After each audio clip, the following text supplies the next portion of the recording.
దేవుడి పరిశుద్ధ నామమునకు మహిమ కలుగును గాక. ప్రియ సహోదరి సహోదరులకు, దేవుని బిడ్డలకు నా హృదయపూర్వక వందనాలు తెలియజేస్తా ఉన్నాను. దేవుడు మిమ్మల్ని మీ కుటుంబాన్ని దీవించును గాక.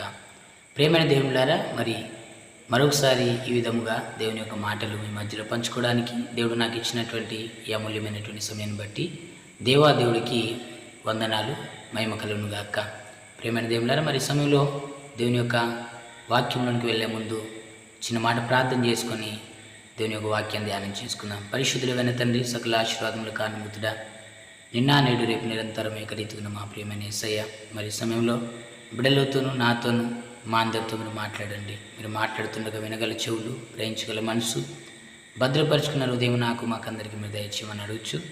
దేవా, నీ మాటలు విని విడిచిపెట్టకుండా వాటిని అనుసరించి నడుచుకునే భాగ్యాన్ని దయచేయమని యేసు నామములో అడుగుచున్నాం తండ్రి. ఆమేన్, ఆమేన్. ప్రియ సహోదరి సహోదరులారా, దేవుని బిడ్డలారా, మరి ఈ సమయంలో బైబిల్ గ్రంథంలో నుండి అపోస్తులుడైనటువంటి పౌలు హెబ్రీయులకు రాసినటువంటి పత్రిక 13వ అధ్యాయము 5వ వచనం మనం ఒకసారి చదువుకుందాం. బైబిల్ గ్రంథం నుంచి, ధనాపేక్ష లేని వారై మీకు కలిగిన వాటితో తృప్తి పొంది ఉండుడి. ప్రియ సహోదరి సహోదరులారా, దేవుని బిడ్డలారా, అపోస్తులైన పౌలు హెబ్రీయులకు రాస్తూ ఈ విధంగా మాట్లాడుతూ ఉన్నాడు. ధనాపేక్ష లేని వారై మీకు కలిగిన వాటితో తృప్తి పొంది ఉండుడి. ప్రియ సహోదరుడా, సహోదరి, ఈరోజు దేవుడు మనతో కూడా మాట్లాడుతూ ఉన్నాడు. ఏమనయ్యా అంటే, ధనాపేక్ష లేని వారై మీకు కలిగిన వాటితో తృప్తి పొంది ఉండుడి. ఎందుకు ధనాపేక్ష లేని వారమై ఉండాలి? ప్రేమైన దేవుడు చెప్తా ఉన్నాడు, దేవుని యొక్క లేఖనాలు సెలవిస్తూ ఉన్నాయి. ఎందుకు ధనాపేక్ష లేని వారమై ఉండాలి, ధనాన్ని ఆశించని వారిగా ఎందుకు ఉండాలి అని అంటే, తిమోతికి రాసినటువంటి మొదటి పత్రిక 6వ అధ్యాయము 10వ వచనం మనం చూస్తే అక్కడ స్పష్టంగా రాయబడింది. ప్రేమైన దేవుని ఒకసారి చదువుకుందాము.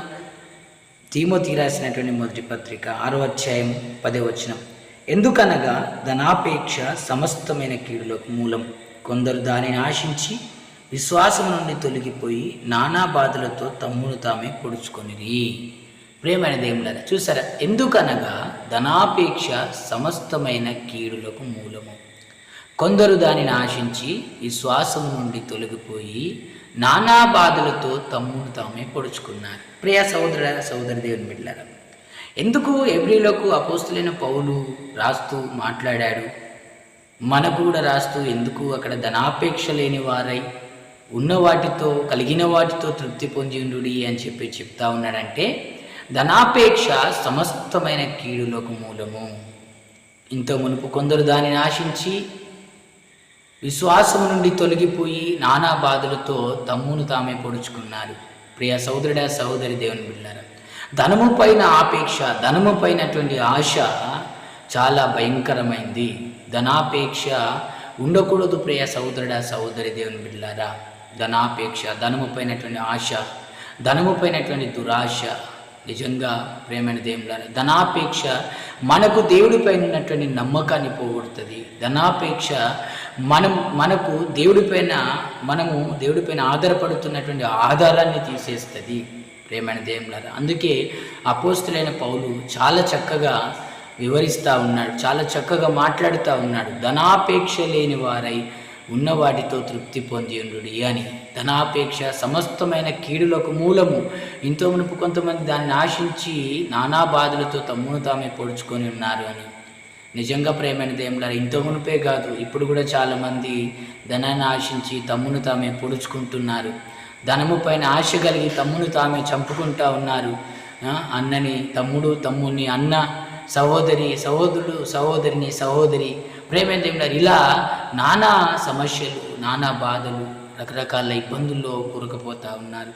కారణం ఏంటయ్యానంటే, ధనము పైనటువంటి ఆపేక్ష, ధనము పైనటువంటి ఆశ, దురాశ, ధనము పైనటువంటి ఆశ. ప్రేమైన దేవులారా, అందుకే బైబిల్ గ్రంథంలో రాయబడింది, దురాశ అంట గర్భము ధరించి పాపాన్ని కంటది, పాపం పరిపక్వమై మరణాన్ని కంటదని దేవుని యొక్క లేఖనాలు సెలవిస్తూ ఉన్నాయి. కాబట్టి సహోదరుడా, సహోదరి, దేవుని బిడ్డలారా, ధనము పైనటువంటి ఆశ మనం చంపేసుకుందాం. అందుకే అపోస్తులైన పౌలు కొలస్సీలోకి రాస్తూ అక్కడ చాలా చక్కగా వివరిస్తూ ఉన్నాడు. కొలస్సీలో రాసినటువంటి పత్రిక 3వ అధ్యాయము మనం చూసినట్లయితే అక్కడ చాలా చక్కగా వివరిస్తూ ఉన్నాడు. ప్రేమైన దేవులారా, ఒకసారి చూద్దాం.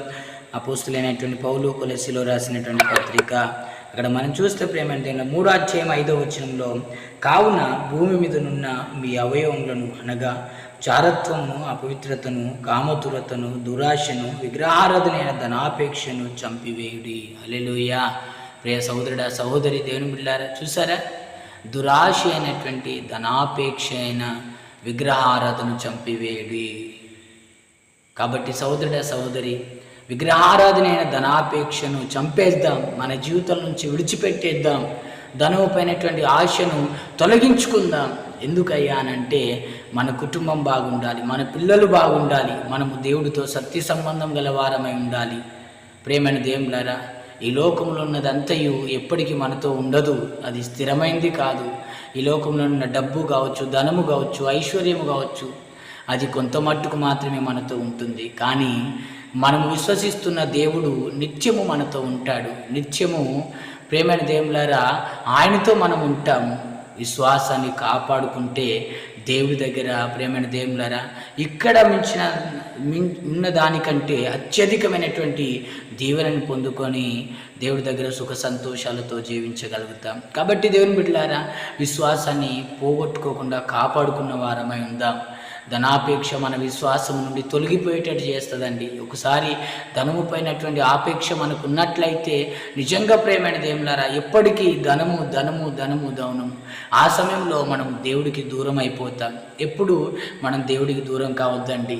ప్రియ సహోదరుడా, సహోదరి, దేవుని బిడ్డలారా, ఎప్పుడైతే మనం దేవుడికి దూరం అవుతున్నామో అప్పుడు మనం సాతాను యొక్క కబంధాస్తాల్లోనికి వెళ్ళిపోతూ ఉన్నాం. చాలా జాగ్రత్త. కాబట్టి ప్రేమైన దేవులారా, ధనాపేక్ష అయినటువంటి విగ్రహారాధన విడిచిపెడదాం, మన జీవితం నుంచి చంపేద్దాం, విశ్వాసాన్ని కాపాడుకుందాం. ఉన్నతమైన పిలుపునకు కలుగు బహుమానము కొరకు మనము సిద్ధపాటు కలిగి పరిగెత్తుదాం. ఈ మాటలు వింటున్న సహోదరుడా, సహోదరి, దేవుని బిడ్డలారా, మన జీవితాలని దేవునిలో స్థిరపరచుకుందాం, మన జీవితాన్ని దేవుడితో పెనవేసుకుందాం, మన జీవితాన్ని దేవుడు మనకిచ్చినటువంటి ప్రేమైన దేవులారా మనకిచ్చినటువంటి ఆ విశ్వాసాన్ని, ఆ నమ్మకాన్ని పైన మన జీవితాన్ని మనం కట్టుకుందాం.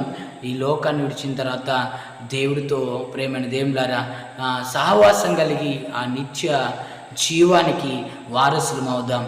ఈ మాటలు వింటున్న సహోదరుడా, సహోదరి, దేవుని బిడ్డలారా, నీ జీవితం ఈరోజు ఎలా ఉందో నాకు తెలియదు, కానీ నీ ప్రవర్తన, నీ నడవడిక ఎలా ఉందో నాకు తెలియదు, కానీ ఈరోజు నీతో, నాతో, మనందరితో దేవుడు మాట్లాడుతూ ఉన్నాడు. మన జీవితాన్ని మనం మార్చుకుందాం, విశ్వాసాన్ని కాపాడుకుందాం. ప్రేమైన దేవులారా, దేవుడు మనకిచ్చేటువంటి బహుమానం కొరకు పరిగెత్తుదాం. ఈ మాటలు దేవుడు మన వినికిల్లో ఫలింపచేయనుగాక. దేవుడు మిమ్మల్ని, మీ కుటుంబాల్ని దీవించి ఆస్వాదించి తన మహిమ చేత కప్పునుగాక. ఆమేన్, ఆమేన్. ప్రార్థన చేసుకుందాం. పరిశుద్ధుడైన తండ్రి, సకల ఆశీర్వాదముల కారణభూతుడా, ఈ మాటలు విన్న ప్రతి బిడ్డని మీరు దీవించండి, ఆస్వాదించండి నాయన. ఎవరు విగ్రహారాధన అయిన ధనాపేక్ష కలిగి జీవించకున్నట్లుగా దాన్ని విసర్జించే భాగ్యాన్ని మీరు దయచండి ప్రభు. ఆ విశ్వాసాన్ని కాపాడుకొని ఉన్నతమైన పిలుపునకు కలుగు బహుమానం కొరకు పరిగెత్తే జీవితాలు ప్రతి సహోదరి సహోదరుడికి మీరు దయచేయమని అడుగుచు యేసు నామములో అడుగుచున్నాము తండ్రి. ఆమేన్, ఆమేన్, ఆమేన్.